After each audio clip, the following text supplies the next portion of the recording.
Hello and welcome back. In this video, we're going to talk about how to tell the difference between an informational slash news article and an opinionated article. This distinction is very important for a number of reasons.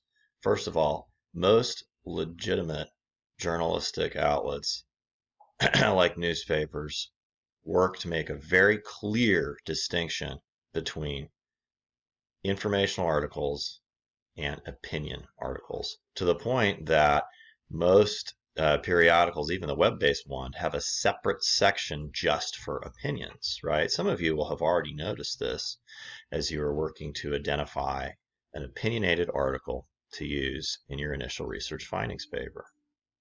That brings us to the second reason why this distinction is so important, right? Because you need 3 sources for the initial research findings paper. 2 informational ones and 1 opinionated one. You need the opinionated article so that you can analyze it in the analysis of op-ed section. Right? Now, of course, not all opinionated articles are op-eds, right? There are opinionated articles in the library databases that will work just fine. It just needs to be an opinionated article.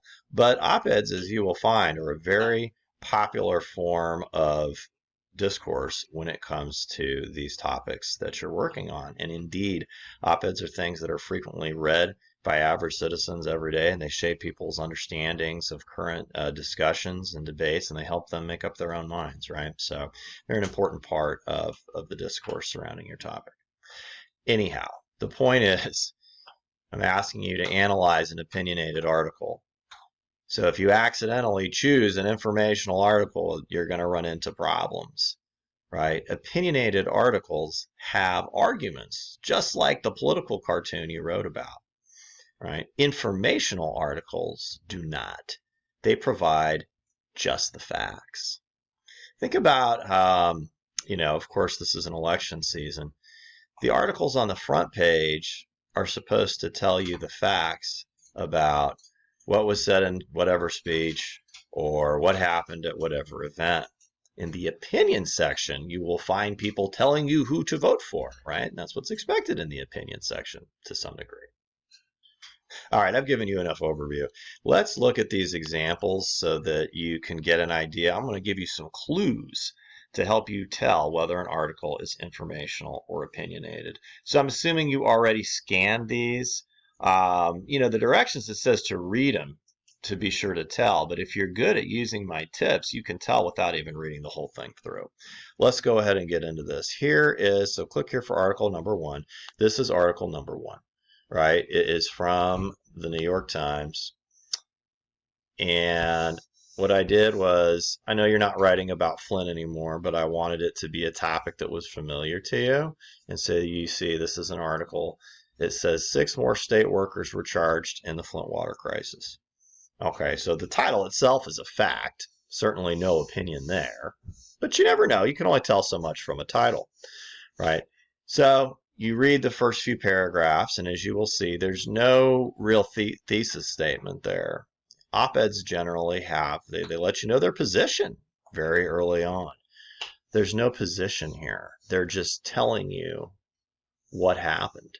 They're giving you some background on why this is happening, but they're not making any kind of argument here about whose fault this is. And indeed, as you get further in, you're seeing they're doing what journalists do. They're interviewing people to get more facts. Okay, they're not trying to convince you of anything. They're just giving you facts about who was charged. So this is an informational article. Now let's look at article number 2. So it's going to take you to this one here, the Detroit Free Press. Now, one of the things that's tricky about this is that different periodicals look different, right? In terms of the layout, how the web page looks, etc. But there's some clues this one has that show that it's opinionated. And indeed, the vast majority of opinionated articles have clues like this, right? Now, of course, these are all sources I found on the web. And so we have to talk about these clues, right? But if you're using the databases and you're following the click path I suggest, they're going to clearly be labeled viewpoints in that opposing viewpoints database, and then you'll know that they're opinionated, right? Watch the other video or look at the other module pages, or email me if you have questions about using the databases. This is more about how to tell with things that you find on Google. Anyhow, while I'm talking here, you see that staring right in front of you, what I've just highlighted.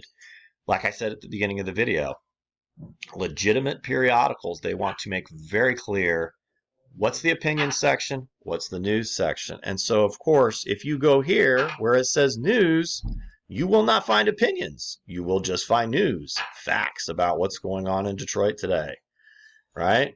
If you go to the opinion section, you guessed it, you will find opinions.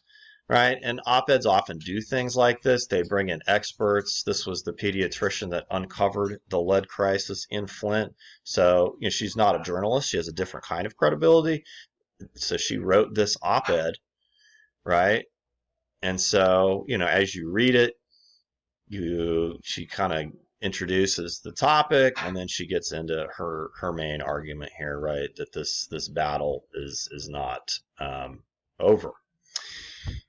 So there's a clue there. It feels opinionated. You can find opinionated statements early on. I'll show you another clue. Look at the URL or web address. Do you see how it says opinion in there? The vast majority of op-eds you find on Google, it says opinion or commentary clearly in the URL. Because again, like I mentioned at the beginning, it's in a different section of the periodical. Right? It is in a section that is devoted exclusively to opinions. All right, you're getting good at this. Hopefully you're feeling more confident about it. Let's look at article number 3, The Hill. The Hill is a great periodical, but of course, most students might not have heard of it. I never heard of it before I started teaching English composition, and that's the point, right? Is that you're using tools that you can apply to any periodical you come across on Google. The same thing when we talked about crab testing and how to make sure an article is credible. I'm not going to tell you what periodicals to read, right? What I'm going to do is give you the tools to help you determine whether they're credible. Okay, so let's look at this one. Is it informational? Is it an informational news article or is it opinion? Well, I mean, the title says we need, which sort of suggests opinionated writing. This is typically not something you're going to see in a news article. Journalists are trained not to tell you what to do. They're not supposed to be activist journalists. They're supposed to tell you what happened and let you make up your own mind, right? And so this already feels opinionated. But we could look further. Now you're thinking, no, look, Sanger, there's another clue. You see the little underline? They're telling you that you're in the opinion section, right? And so you could see the columnists who write for this section. And look at this. Here's all the different issues they have opinions on. Isn't that kind of fun? Of course, if you go over here, and let's just go ahead and do it really quick. Okay. Again, informational articles. This is all just news informational articles. It's telling you what the Supreme Court did. Okay? It's talking about what's happening in politics, talking about what Trump is doing with DACA. Okay? These are all fact-based informational articles. They save the opinions for, you guessed it, the opinion section. And indeed, this is an op-ed. Here's another clue. Opinion contributor, right? Representative Sewell does not work for the Hill, as you can see here. He is a Democrat in Congress. It's a representative, or she is a representative. Anyhow, and it says right here, this person is an opinion contributor, right? And, then you read into it, and then you see, oh, wow, they're using I statements. And you're right if you notice that. Like, you would never see that in a news informational article, but you will see it in an op-ed. Sometimes op-ed writers will use I statements if they have credibility that connects them personally to the topic. And indeed, this person has some experience with the topic as a representative for their state. All right. So there's some other clues, right, to help you determine. Now, I'm not saying all op-eds are going to use I statements. I'm just saying that if you see an I statement in the writing, it's probably almost certainly an op-ed and not an informational article. It's opinionated. It's designed to convince you of something. Of course, opinionated articles have information, right? But they have an agenda. They want to convince you. News articles are just the information. All right. What's next here? Article number 4. Here's article number 4. NPR. You look at the title. The title feels, step by step. That feels informational. Doesn't feel opinionated. I'm not seeing the words opinion in the URL. It's under this thing called the two-way, which I don't really know what that is, right? It's something it's an NPR thing. We'd have to read more about that to see what that is. But instead, let's scan the article. Aha, here's what happened in June 2012, April 2014. Do you see what this is? This is a timeline. You're not going to convince people just throwing random dates at them. And indeed, this is not designed to convince you. This is an informational news article, right? Offering you a chronology of what happened in Flint in case you wanted to catch up. It is not designed to convince you of anything. It is not flagged opinion. It does not have opinion in the URL. And indeed, NPR does not even publish op-eds.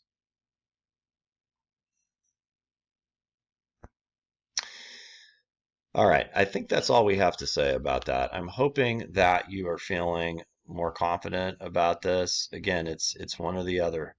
It's either informational or it's opinionated, and we need to be sure that you have an opinionated article for that analysis of op-ed section. If you're really struggling with telling the difference on Google, right, then, go back in the modules and look at the one that says how to find an opinionated article, and it'll walk you through how to use the library databases to find one.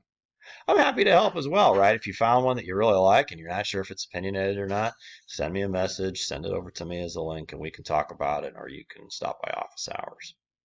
I think that's about all I've got. There's lots of other materials to help guide you through this week. As I mentioned, stop by office hours or send me a message if I can be of any additional assistance. Take care now. Bye.